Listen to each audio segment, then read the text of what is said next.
शनि का वक्री होना, शनि की साढ़े साती, ये कुछ ऐसे डरावने टर्म्स हैं जिसको सुन करके हमेशा कुछ नेगेटिव ही समझ में आता है, हमेशा कुछ नकारात्मक ही समझ में आता है। लेकिन इसी शनि ने एक ऐसा कारनामा किया है जिससे हमारी पृथ्वी का बचाव हो पाया है। जी हां, शनि ने एक ऐसे धूमकेतु के साथ टकराव किया और उसको सौरमंडल के बाहर फेंक दिया जो धूमकेतु हमारी पृथ्वी से टकरा सकता था। और यह घटना बहुत ही दुर्लभ घटना है और अगर मानव इतिहास की बात करें तो अभी तक केवल इस तरह की दूसरी घटना हुई है जब किसी ग्रह ने किसी धूमकेतु को बाहर का रास्ता दिखा दिया हो। तो इसी पर यह वीडियो आधारित है और इस वीडियो में हम जानेंगे कि पृथ्वी का बचाव कैसे हुआ और यह धूमकेतु कितना खतरनाक हो सकता था और शनि ने किस तरीके से पृथ्वी का बचाव किया। तो इस वीडियो को आखिर तक जरूर देखिएगा। नमस्कार, मैं हूं डॉक्टर सुरजीत सिंह और आप देख रहे हैं महना मिस्ट्री। अगर आपने अभी तक इस चैनल को सब्सक्राइब नहीं किया है तो सब्सक्राइब कर लीजिए और साथ ही अगर आपको ये वीडियो अच्छा लगे तो इसको लाइक कीजिए, शेयर कीजिए और कमेंट जरूर कीजिए। तो शनि का ये कारनामा वाकई हम पृथ्वीवासियों के लिए बिल्कुल एक जीवन मिलने की तरह का है, क्योंकि इसी शनि ने उस धूमकेतु को बाहर कर दिया जो पृथ्वी के लिए खतरनाक साबित हो सकता था। धूमकेतु यानी कॉमेट यानी पुच्छल तारा, ये इस तरह की चीजें कई बार हमारी पृथ्वी के लिए खतरनाक साबित हो सकती है, मगर इस बार जो खोज हुई है, जो वैज्ञानिकों ने खुलासा किया है, उससे तो यही लगता है कि शनि वाकई हमारे लिए जीवनदाता साबित हुआ है। वैज्ञानिकों ने एक आश्चर्यजनक खगोलीय घटना में शनि के साथ निकट टकराव के बाद सौरमंडल से बाहर निकलते हुए इस धूमकेतु की खोज की है। इस धूमकेतु का नाम है A117 UUD।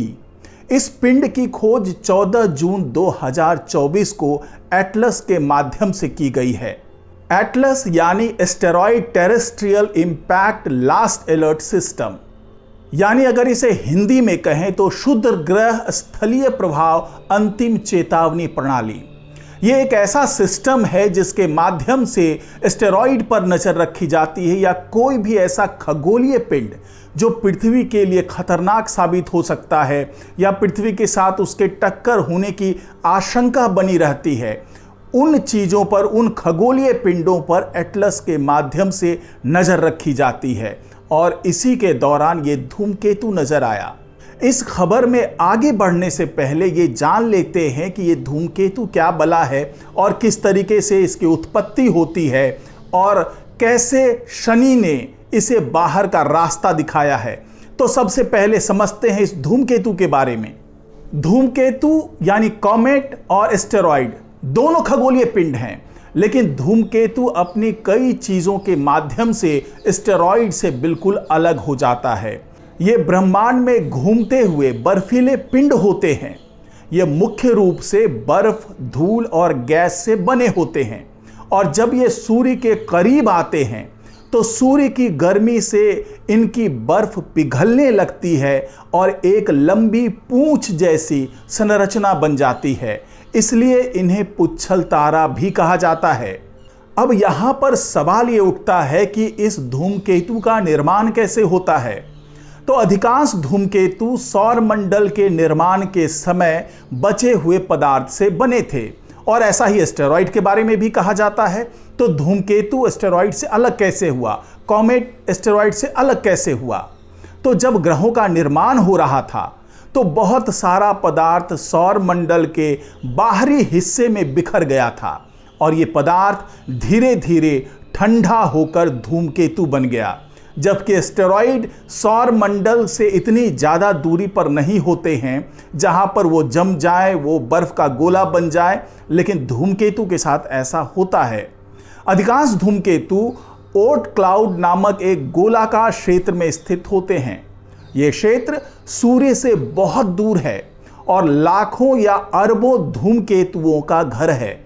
जब कोई धूमकेतु किसी ग्रह या तारे के गुरुत्वाकर्षण बल के कारण अपनी कक्षा से हट जाता है तो वो हमारे सौर मंडल के अंदर आ जाता है और हम इसे देख पाते हैं। हालांकि कुछ धूमकेतु कुइपर बेल्ट नामक एक चपटे डिस्क में भी स्थित होते हैं। ये क्षेत्र नेपच्यून की कक्षा के परे स्थित है और इसमें बड़ी संख्या में बर्फ और चट्टान के पिंड हैं। धूमकेतु की उत्पत्ति के बारे में अभी भी बहुत कुछ सीखना बाकी है। वैज्ञानिकों का मानना है कि धूमकेतु पृथ्वी पर पानी और कार्बनिक पदार्थ लाने में महत्वपूर्ण भूमिका निभा सकते थे। हो सकता है कि जीवन की उत्पत्ति में इन धूमकेतुओं का भी योगदान रहा हो। उम्मीद है कि अब धूमकेतुओं के बारे में आपको पर्याप्त जानकारी मिल गई होगी। और अब बात करते हैं इस नई खोज के बारे में, जिसके आधार पर वैज्ञानिक कह रहे हैं कि शनि की कृपा पृथ्वी पर हुई और ये धूमकेतु हमारे सौरमंडल से बाहर की ओर चला गया।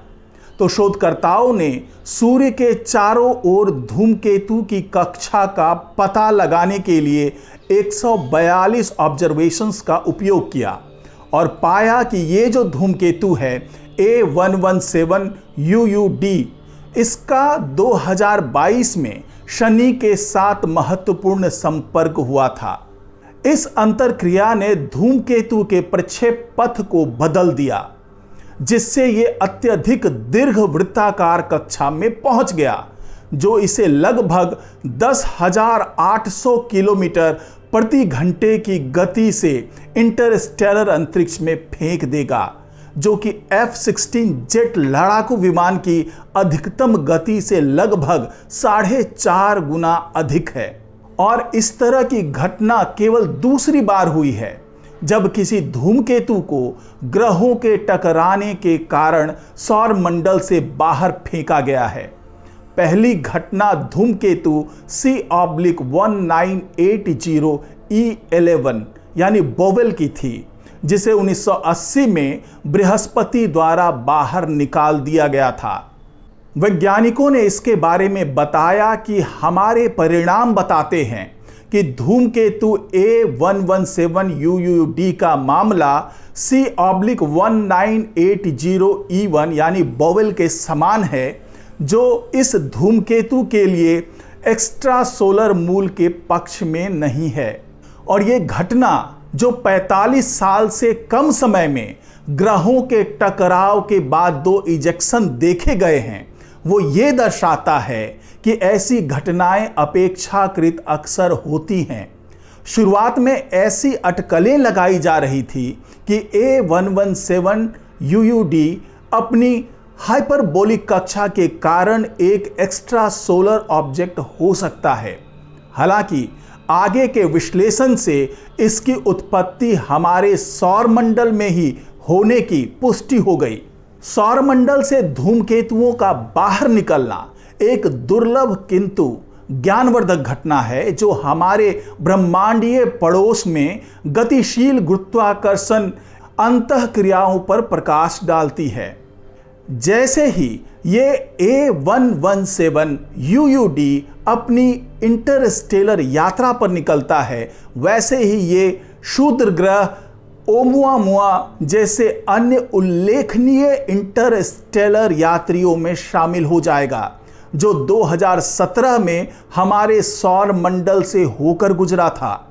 वैज्ञानिकों ने जब इस धूमकेतु के पाथ की स्टडी की तो उन्हें राहत मिली कि ये अब किसी भी तरह से पृथ्वी को नुकसान पहुंचा पाने की स्थिति में नहीं है।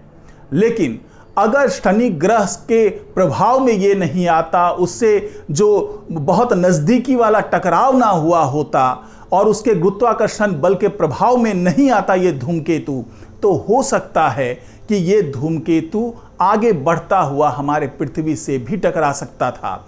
इसीलिए वैज्ञानिक अब इस धूमकेतु के पाथ पर नज़र बनाए हुए हैं कि वो किस तरीके से इंटरस्टेलर की यात्रा पर आगे बढ़ जाएगा, क्योंकि इसके माध्यम से वैज्ञानिक ये समझ पाएंगे कि जब कोई खगोलीय पिंड हमारे सोलर सिस्टम से बाहर इंटरस्टेलर स्पेस में पहुंचता है, तो वो किस तरीके से पहुंचता है, उस पर क्या प्रभाव पड़ता है। तो ये तमाम चीज़ों की गणना वैज्ञानिक कर पाएंगे। साथ ही ये भी समझ पाएंगे कि भविष्य में जब नियर अर्थ ऑब्जेक्ट्स हमारे पृथ्वी के आसपास जो मौजूद हैं, जो खगोलीय पिंड मौजूद हैं, वो अगर किसी भी तरीके से इंटरस्टेलर की तरफ उन्हें धकेल दिया जाए तो वो किस तरीके का व्यवहार कर सकते हैं। तो ये तमाम चीज़ों की गणना अब वैज्ञानिक अपने आने वाले दिनों के शोध में कर पाएंगे। तो आज की रिपोर्ट में फिलहाल इतना ही। नमस्कार।